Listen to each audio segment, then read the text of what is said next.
Hello, everyone. This is Dr. Susan Hudson with Texas Fertility Center and another episode of Fertility Docs Uncensored. And I am joined by my amazing, delightful best friend co-host, Dr. Carrie Bedient from Fertility Center of Las Vegas. Hello. And Dr. Abby Eblen from Nashville Fertility Center. Hey, everybody. How are y'all doing today? Great. It's summer. It's nice. It may be nice where you are. Well, yeah, I know it's been pretty hot in Texas. I forgot. Yeah. Texas is like, it's like living in hell almost in Texas now, isn't it? Even hotter than Las Vegas hell maybe? Right now. It's oh my goodness. Our heat index has been like most days the just heat is 101 to 102, which I know even for Vegas is not that bad, but our heat index is 115 to 120. I know. I've seen that. That's just rude. That's awful. It's miserable. It's miserable. It's like you try to go outside and you're like, ooh, please let it be. Please let it be. Yeah.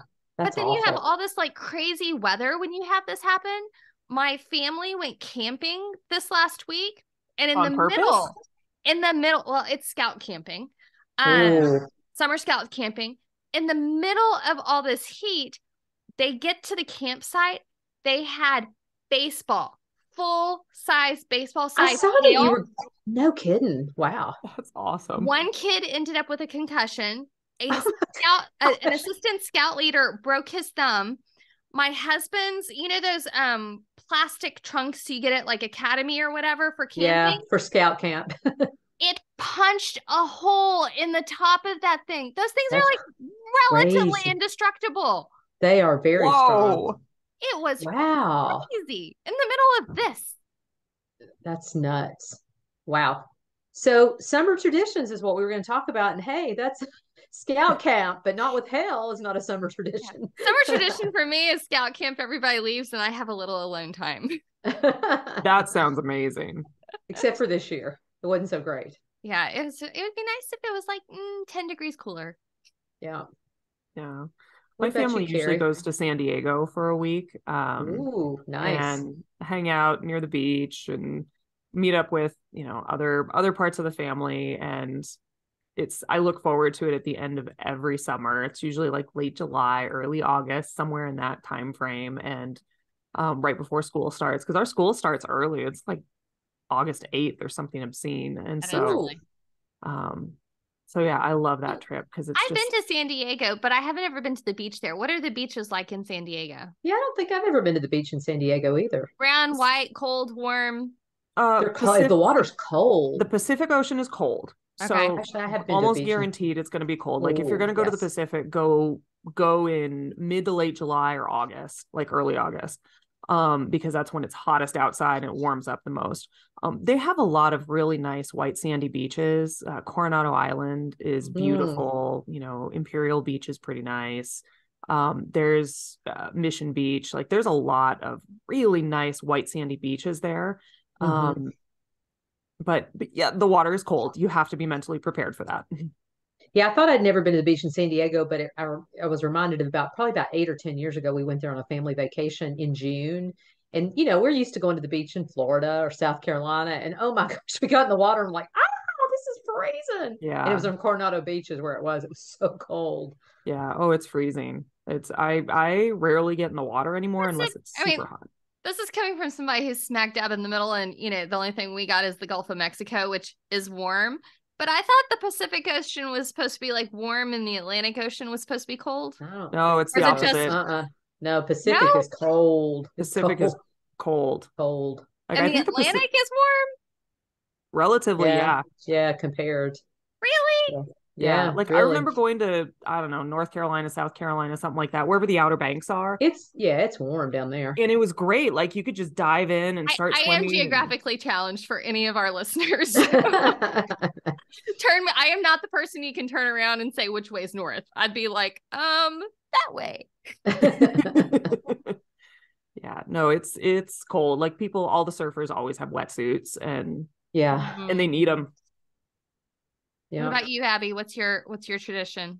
Not a whole lot. We have a nice outdoor area, and I'm usually not a big entertainer, but we moved into this house about 6 years ago. I'm like, my mom and dad had lots of parties when I was growing up, which was more the thing back then, but it's like, I feel like I want to gather with people. So usually we try and choose a holiday or two, either Labor Day or Memorial Day or 4th of July, and have people over and have a pool party. And so that's kind of, I guess, become our tradition in the last several years.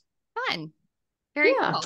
Very cool. Nice. All right. Well, let's do a question or two. Okay. So our first one is, my question and I are 21. We have been trying to conceive for 2 years and I have PCOS. We did 7 letrozole cycles with an OB-GYN, confirmed ovulation with cycle day 21 progesterone draws, referred to an REI and did testing. HSG was clear, AFC of 60 on both ovaries, AMH 10.2, TSH 3.77, now 1.7. Husband semen analysis was perfect. Started monitoring time to intercourse cycles on 5 milligrams of letrozole and 100 IUs of gonal F in March. Was canceled for 29 follicles. Woo! Whoa! I thought she said she had an AFC count of 60, so I guess I did hear that right. You did hear that correctly. We somehow conceived from time to intercourse 5 days before ovulation, but miscarried at 6 weeks and 2 days. April, we did 5 milligrams of letrozole and 75 IUs of gonal F and had 5 small follicles on cycle day 12. So we did 50 of gonal on cycle day 12 and 13. We got 2 follicles, 16 and 17, negative home pregnancy test. Why do I stimulate so differently? REI says 1 to 4 more tries we need to move before IVF, but I just conceived. Yeah, I mean, you could argue if you just conceived, and she conceived on just letrozole, right? No, letrozole. No, it looks like letrozole and gonal. That was the letrozole, gonal, and 29 follicle cycle. I can't imagine the chest pain I would have if I saw an IUI patient with 29 mature follicles. Yeah. I'd be like, you know how we were talking about not doing IVF? Maybe it's a really good idea right now. They were mature, 29 mature follicles? She didn't give measurements, but I mean, it was 20. I mean, if she has baseline has either 60, yeah. 60, then that's 29 that were big. I mean, that sounds like a really great IVF cycle to me. I know.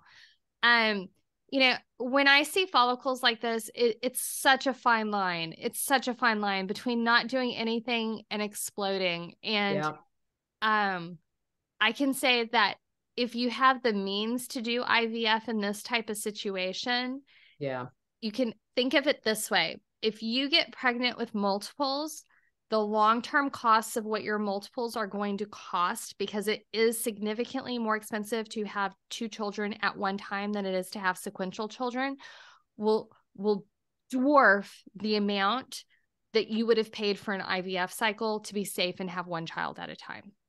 So if you can do that, that's what I would recommend.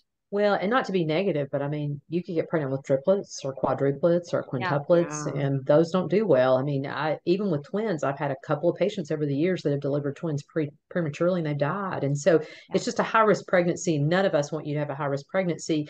And as far as the why you got pregnant, I don't know how many follicles that you had, but it's just law of average. If you have a lot more follicles to fertilize, you're probably more likely to get pregnant. But ASRM doesn't really tell us, though. I mean, based on what ASRM said in 2020, the data that's available doesn't necessarily say that you have a better chance. You just have a better chance of multiples if you get pregnant. And I mean, you've already done 7 letrozole cycles previously. You were not successful. You essentially ovulated, let's say 10 to 20 eggs, and you got pregnant with a singleton that you miscarried. Like, I think there's more going on than just PCOS. And some of what we do is in IVF is not only therapeutic, but it's also diagnostic. There's things that we're going to learn as we get sperm and egg in a dish. And we control more of the steps, and it's just safer because we only transfer 1 embryo at a time, too. One of the things that may be particularly advantageous, I had a woman who she went through and she made, I don't know, 9, 10, 11, something like that, embryos. And we initially didn't do any genetic testing because she was young. We didn't think we needed it, and started doing transfer after transfer after transfer and just not getting anywhere. Well, after about the I think it was a 3rd one, we decided we're going to take the risk, thaw the embryos and do genetic testing on all of them. And it was like 5 out of the 6 remaining ones were abnormal. Mm-hmm. It was a distressingly large percentage that nobody would have ever guessed because none of her testing led up to that. And we had no idea, but that may be something that's actually more beneficial, because I agree with these two. You have done so many letrozole cycles with proof of ovulation. If his sperm count is really bright and shiny and pristine, just call it and move on. Like, life's too short. Yeah. Have a baby. All right, one more. So this is at the other end of the age spectrum. Age is 42, partner is 41. My tests at fertility clinic were fine, hCG, hysterosonogram, etc. No major concerns other than slight heart shape to uterus, but not completely septate. AMH is 1.4. Partner's sperm is solid in all categories. We planned to do IVF in November, but got pregnant naturally, miscarried after 6 weeks. Got pregnant again in February naturally, but location was unknown and terminated with 1 methotrexate injection. Now that my cycle has regulated, IVF should finally start this summer with estrogen priming for 11 days, then stem cycle starts. We plan to have embryos genetically tested. What's my chance of miscarriage if only good ones are transferred? Good in quotes, especially given my age, uterus shape, and recent losses. I don't think uterine shape is probably paying a whole lot of having a whole lot of impact in this one. I think this is probably a lot more driven by age, because even with people who have the best testing results, their AMH is good, their follicle numbers are great, their FSH is reasonable, all of those things. And the cycle you're planning on doing with the priming sounds very reasonable, but even when you test those embryos and you know that they are good, meaning they have 46 chromosomes, you don't know that the function is good. So the way that I always think about this is, if you're looking down on a neighborhood from the top, you can see that there's a house in every lot on the cul-de-sac. You can see that it's got doors, windows, looks reasonable, but you have no idea if the plumbing works, the electricity, all of the things that need to happen within a house to really make it function. You have no idea if any of those work. And that's what PGTA is like. You can see that the chromosomes are there, but you don't know about the function. And all of the little structures within the egg that power this thing and power it to grow into an embryo, those are also now 43 years old, because they were there before you were born. And there's no mechanic putting WD-40 on all those hinges. And so there's nobody doing maintenance on that. And that means stuff breaks down and just doesn't work as well. So that is something that even with IVF, you can't battle that. And so miscarriage risk in this population, when I think back just the prelim studies that I have seen, I want to say it's like 40% of a negative test, not necessarily a miscarriage, but just a negative pregnancy test, no baby at the end of it. So, but even if you're 42 with a chromosome, what I think she's asking, with a chromosomally normal embryo, what should her odds of pregnancy be, depending on her lab? Because it is going to vary from lab to lab. I mean, it's like 60 to 70%. Because usually the PGT makes up for a lot of the deficit why those labs drop. I don't remember in this population. I don't remember when the drop down to like 40, 50% occurs. I don't remember if it's 42 or 43. But I'll say in our practice, for the first time this year across the board in every age group, there's no statistical difference. Our pregnancy rates go somewhere between 60 to 65% if you're under 35, if you're between 35 and 40, and if you're between 40 and 42, if you have a normal embryo. But that, for a lot of people, that's really the big challenge, is getting a normal embryo. Right. Agreed. Yeah. Very good. Awesome. Good Nice. stuff. Well, today we are going to talk all about hCG, and hCG is pregnancy hormone. Carrie, can you give us a little sciencey stuff about pregnancy hormone? I think you're asking me to be a nerd here is what I think I am. So hCG is human chorionic gonadotropin. And so what that means is that it is a molecule that is typically only produced at certain points in life when someone is actually pregnant. It's produced first in very, very low levels. You can actually pick it up as early as, not just with the missed period, if you're doing either a quantitative or qualitative test, meaning are you doing a blood draw where you're getting the numbers, or are you peeing on a stick where you're seeing the little extra line? You can see that several days prior to your missed period. So for example, when we're doing a frozen embryo transfer and we're checking levels 5 days later, you can start to see the hCG very, very early because it's being produced by the embryo. Now, it's got a very, very unique status in that it's only produced at that time, but it's not unique in that the structure of it is very similar to a lot of the other hormones that your body is depending on. Your TSH, so your thyroid hormone, ACTH, which one's your adrenals. Several of these hormones are all built very similarly. So you've got an alpha subunit, a beta subunit, these two parts that click in together.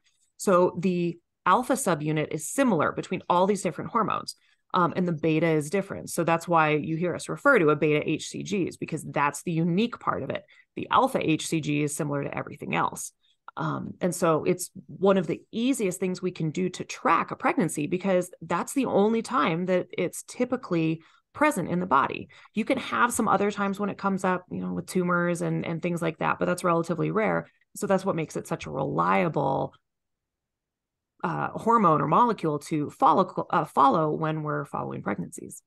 But one important point to add in is when you get a trigger shot. So like if you're trying to get pregnant with, say, oral ovulation induction and you get a trigger shot, don't test your pregnancy test too early, because that trigger shot will show up positive on your predictor kit, or on your pregnancy test, even though it's not the same hormone. So luteinizing hormone binds to the same receptor and can show a false positive when you're not really pregnant.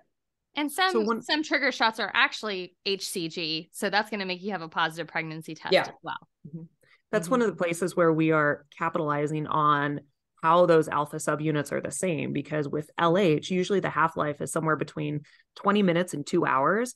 hCG has a half-life of about 24 hours, meaning you put it in, and for LH, it's gone very quickly. For hCG, it'll last a full day. And so we use that to our advantage with those hCG trigger shots, because we can give it and get a much stronger response from it. And that's why we like those.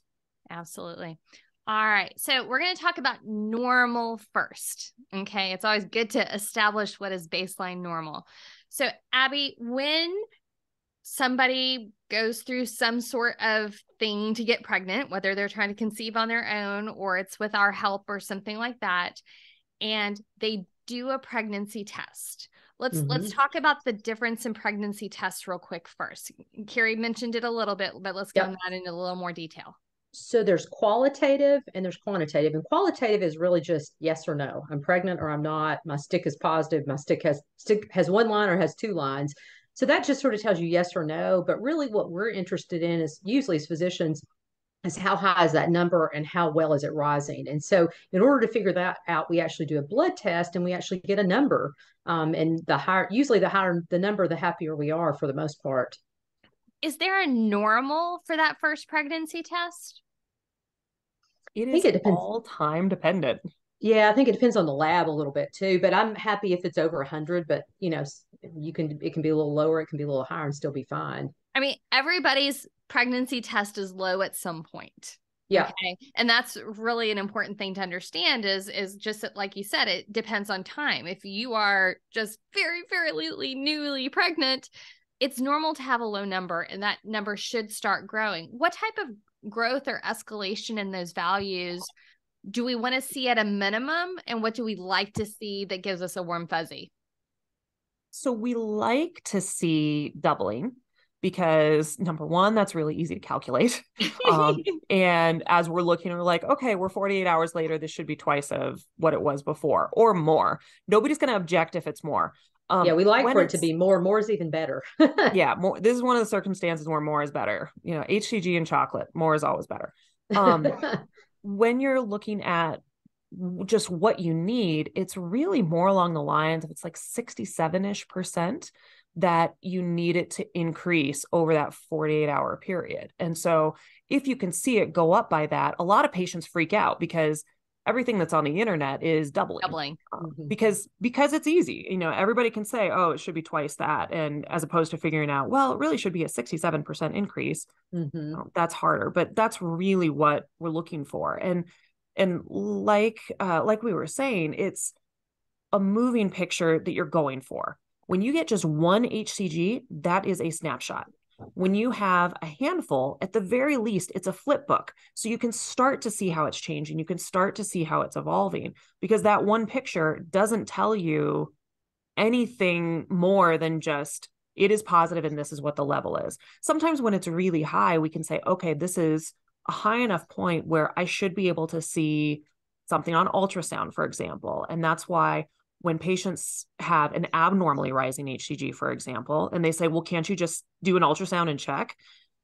Believe me, we would dearly love to know exactly what's going on. But there is a point where if the hCG is low, you don't expect to see anything on ultrasound, no matter what's going on, because it's just too small. And it indicates that the pregnancy is too small to reliably be seen. So you can't bank on that to say everything is okay or not okay. So at what point with an hCG level should most people be able to see something in the uterus or maybe outside of the uterus with a vaginal ultrasound, which is the way most people are going to be scanned when they first get pregnant? I'd say probably 1,500 to 2,000, you should at least see a sac there. But I think the other thing that we as OBGYNs and fertility doctors worry a little bit about is for somebody that's been on fertility treatment, sometimes we worry that maybe could this be, a twin pregnancy and it should have a higher number. And so therefore, we have to wait till a higher number to really be able to see that pregnancy come along. So there's never, I think every situation is individual for every patient. But roughly 1,500 to 2,000 for most people, you would see something in the uterus. It won't be a baby. It won't be a baby with a heartbeat. But if we see a sac in there, we tend to start to feel like we're okay in terms of it's actually in the uterus. Carrie? And timing wise, if you are at 5 weeks and 5 days, we should be seeing a sac in the uterus. By the time you hit 6 weeks, 2 days or so, you should be able to start to see a developing fetal pole, and really should probably see at least a flicker of a heartbeat at that point. But here's the caveat on that, is that as IVF doctors, if you have a frozen embryo transfer, fresh transfer, whatever, we know exactly when you got pregnant. If you had an IUI and got a trigger, we've got a pretty decent idea as to when you got pregnant. If you got pregnant on your own, we have no idea. We love you, but we don't trust you. And it's really your period that we don't trust, because we never know exactly when you got pregnant. And the last thing that any of us want to do is to try and treat, particularly with methotrexate, a pregnancy that is just too early because the dating's wrong. So that's part of the reason why we follow these hCG levels, because if you get to the point where you're 2 to 2.5 weeks after your initial hCG and you are seeing nothing in the uterus, that's a problem. It should have shown up by then. So a couple of things I want to comment on is when we're talking about a sac in the uterus, so we're actually talking about two little sacs. So at 5.5 weeks, we should see the gestational sac, so where the baby lives in the uterus, but we also should see a little white sac with inside of it, a little circle, and that's the yolk sac, and that's what's feeding the baby as the placenta develops. So that's an important thing there. The other thing is when we're talking about these rising hCG levels, is that although we talk about that it needs to go up at least by 60% or that it should double, we all know that at some point these numbers just skyrocket. Okay. And we have all had people who their hCG levels technically played by the rules, but by the time that we knew that, I mean, you have an hCG level at like point A, and at point B, it's been, 2 weeks later, we know you should be at least 5.5 to 6 weeks, and we're not seeing anything. And so you may have technically a normal rise, but things still may not be normal. Okay. So if we're looking at things that we're worried about abnormal, what are some of the abnormalities that we're seeing? I always tell patients the number one thing that we as doctors have to worry about is worst case scenario. It doesn't mean we think the worst case scenario is going to happen, but we have to watch out for your health. And because I think a lot of patients get really frustrated that they don't really know what's going on because we don't really know what's going on, and we keep bringing them back to the office. I've had more than one patient get really upset that, well, why do you keep bringing me back? And we basically, I tell patients that we don't want to let go of you until we figure out what's going on. And if that means a few days from now or a couple of weeks from now, we have to keep following you every few days. And what we worry most about is, could it be a pregnancy in the wrong place? And so once we are able to see that sac in your uterus, we don't know yet for sure that that's a normal pregnancy, but we can let our guard down. We don't have to worry that, oh my gosh, is this going to be a surgical emergency? Is this in the tube and it's going to grow in the tube and break the tube open? And we're going to have to do an emergency surgery. So really, that's the really main thing. Number one thing we worry about is this a tubal pregnancy? And we don't want to let our patients go and quit following them until we know exactly where the pregnancy is located. So if we don't think we have an ectopic pregnancy or a pregnancy in the wrong place, and most ectopic pregnancies are going to be in the tube, but they can be in other places. Mm-hmm. They can be in C-section scars. They can be on an ovary. They can be on the bowel. They can be on the cervix. They can be in the cervix. Yeah. There can be all kinds of crazy things that happen. But what are some of the other things that could be happening in between normal pregnancy and ectopic pregnancy? What are some more of those in-betweens that aren't normal, but what are they? So sometimes you'll see a twin pregnancy with weird numbers. And so you'll be seeing higher levels because there's two babies in there, but you won't be seeing anything on ultrasound yet. And that's where knowing when your positive test was is really helpful, when your last period was, all of those details comes into play because it's putting all the pieces together to see that. Sometimes we'll have what's called a vanishing twin. And what that is two embryos started to grow. And one of them, at some point, everything was turned off. It was determined by the body it is not a viable pregnancy, and it stopped growing. This totally wreaks havoc on your numbers. It destroys them, because you can have them going up at a really good clip, and then all of a sudden they plateau, and you're like, what the hell happened? This was great. And when you get to the point where you can do ultrasound and see things, you'll see, oh, there's two sacs in there, but only one has anything in it. Sometimes you don't even see the second sac, and you just kind of go, all right, cross our fingers and see how it goes. But multiple pregnancies can really wreak havoc because they can disappear. They have much higher levels. They can be much lower levels. They don't necessarily follow the pattern when something else is going on there. What about, sometimes we'll have patients who pregnancy hormone levels are going up, but then they have bleeding. Okay. And we have seen something in the uterus already, and patients are like, I want my hCG drawn. Yeah. How helpful is that?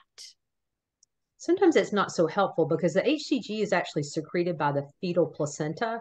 So once we see a sac in the uterus, the good news is we know that the pregnancy is in the uterus. But like I said before, we don't know for sure that it's a healthy pregnancy. And sometimes what we see is that the hCG continues to go up, but then we bring the patient back, say a week later, and look, and there's still just a gestational sac in there. And so if we just see a sac and really no other development, the term we use for that's called blighted ovum. It really means that the pregnancy is implanted, but it's just kind of stopped. But the sac and the placental tissue can continue to grow. hCG levels can continue to go up. And it's really kind of just really upsetting for patients because they start having even more pregnancy symptoms like breast tenderness and those sorts of things, even though it's not a healthy pregnancy. Really, the value of hCG, once you have seen something in the uterus and you've confirmed that it's an intrauterine pregnancy, the biggest value of an hCG is when it starts to go down. Yeah. Because if it goes down at that point, and this is usually still very early on in the pregnancy, if it goes down, then combined with lack of heartbeat, combined with bleeding, combined with some of these other symptoms, then okay, this pregnancy is no longer growing and it's coming down. But an important thing also to know is there is a point in pregnancy, though, that hCG starts to plateau. So it doesn't keep on escalating, But by that time, you should see a baby with a heartbeat and it should be wiggling around. And that's later in the second trimester. That's why coming in for those ultrasounds is more valuable than getting that hCG level at that point, drawn. Let's talk, just to kind of make sure we cover everything, a little bit about pregnancy of unknown location. So this is a term that, I don't think we really used it 5-10 years ago. It's kind of a newer term, but it definitely is used more often, I believe, now. What is pregnancy of unknown location, and what does this mean in hCG terms? it's really kind of no man's land. It's kind of like when the space shuttle takes off, there's a certain window there where, mission control can't communicate. And that's kind of what it's like. We know that the space shuttle's taken off. We know that the pregnancy hormone level's good, but there's a window in there, as Carrie mentioned before, where it's going up, but we can't see anything on ultrasound yet. And all we know that it's going up, we just don't know where it is. And sometimes when people stall out at that point, that's when it's the most frustrating for everybody, because we can't truly say it's a healthy pregnancy. We can't say it's an abnormal pregnancy, but we can't stop, having patients come back and checking those levels until we really can confirm that it either plateaus and starts dropping, or, it's going up correctly. And so it's kind of a window of time where the pregnancy is really just not far enough along to know where it is. We know you're pregnant, but we just don't know where it is. And it could be in multiple places. Like we just said, the cervix, it could be in the tube, it could be somewhere else in the body cavity. Really, the key to all of this is just relatively frequent monitoring, hCG levels every other day, usually, or in a tight window, not necessarily every other day. And getting them drawn at the same lab. Yeah. So don't go from Quest to CPL to LabCorp to the hospital lab. That's going to wreak havoc on things. It's not that precise. And the other thing along those same lines is, don't go back and forth between your OBGYN and your fertility doctor. Stick with one doctor, because it gets really confusing if two different people are monitoring you and somebody's doing an ultrasound here and somebody's hormone levels. It's hard to keep track of you. This is when you really need to stick with one doctor and be in really close contact with that practice and that physician. And doing ultrasounds all the time, even when you have seen something, doesn't necessarily give you a whole lot of extra information when you're doing them, every day, every other day, to the frequency that you might be doing lab results, because you have to have a window of time in between your ultrasound readings in order to show this is legitimately changing versus this is just the normal error between one day and the next, because these machines are precise, but they're not that precise. So when you see, for one of the easiest examples is lining checks or growth of a baby, if you do them too close together and get wildly different results, then it's probably just the normal error. And it's better to wait, because that way a week later that you've got a legit result, particularly with baby growth. And one really important point, actually a couple of really important points, ultrasonographers matter. So people who are usually doing scans of the thyroid and the brain during the day, if they're called into the emergency room at night, they don't usually do pelvic ultrasounds. They're not going to be nearly as good as somebody who does pelvic ultrasounds all the time. So I would venture to say in all of our offices, we have ultrasonographers that they do 60, 70, 80, 100 scans a week on the pelvis, and they're really good at it. And, but even somebody who's really good, if there's just not enough development to see, they can't see it. But I think it's really important to know that the ultrasonographer matters. And also the ultrasound is just one piece of the puzzle. It's not a yes or no. If we do an ultrasound and we don't see anything, we may not see it today, but if you come back in 2 days, we may see it at that point. So it's not really a yes or no. It's just one piece of the whole puzzle that we have to put together to figure out what's going on. Absolutely. Definitely. Absolutely. All right. Well, I think we have covered a lot about hCG. So to our audience, thank you so much for listening, and tune in next week for more. Also be sure to subscribe and leave us a review on Apple Podcasts. We'd love to hear from you. We are also on Instagram, Facebook, and YouTube. So follow, subscribe, and stay updated to all things infertility. You can also visit fertilitydocsuncensored.com to submit your specific questions you have about infertility. They'll be answered on the Ask the Doc segment, and start reserving your rooms for the Fertility Uncensored conference that we are doing October 28th, 2023 in New Braunfels, Texas. And go to our website, fertilitydocsuncensored.com, and get more information, because we would love to see you there. It'll be fun. As always, this podcast is intended for entertainment. It's not a substitute for medical advice from your own physician. And we look forward to seeing you soon. Hopefully, New Braunfels. Woohoo! Yay! Woohoo! Love y'all. Bye. Bye.